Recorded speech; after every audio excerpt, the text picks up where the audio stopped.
Most players think the only way to improve the lighting in Minecraft is to install a shader with Iris or maybe even OptiFine. What if I told you there's mods out there which are dedicated to improving Iris's lighting? Yes, a mod that almost acts as a shader.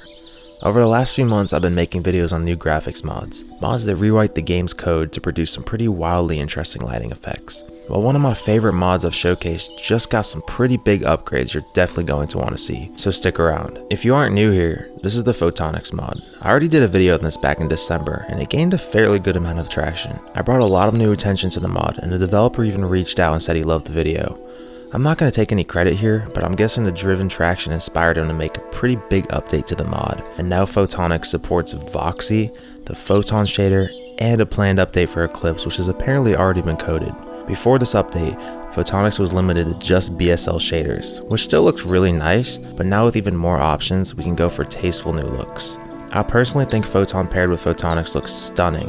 You get this natural sort of warm ray trace light, which Photon honestly didn't need, so to speak, but in my opinion it looks so good with it. Here's a little side-by-side comparison of Photon versus Photon with the Photonics mod installed. You could notice some pretty small differences, but they're definitely there. I also noticed while playing that a lot of these clips look like something straight out of the TV displays at hardware stores. You know, like those really fancy OLED TVs you see at the store. The contrast and tonality of the Photonics and Photon combination looks ethereal. I feel like this is the type of thing that would look really good on any display.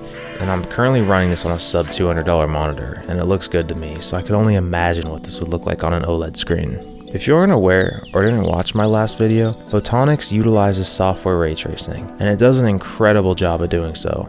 The performance you get out of Photonics is really comparable to hardware RT, which if you didn't know is a huge marker for performance. The fact we're able to achieve this type of performance on the software level still blows my mind. If you do want to try this version out for yourself, the download can be found in the Photonics Discord server, and luckily it is compatible with 1.21.11. I'll include a link to join the server in the description. Also, I'd like to give a huge thanks to my channel members. Thank you for your continued support of the channel. Now that I'll be uploading some more shader presets and worlds for you all to try as a thank you. Alright, as always, enough talking and time for some gameplay.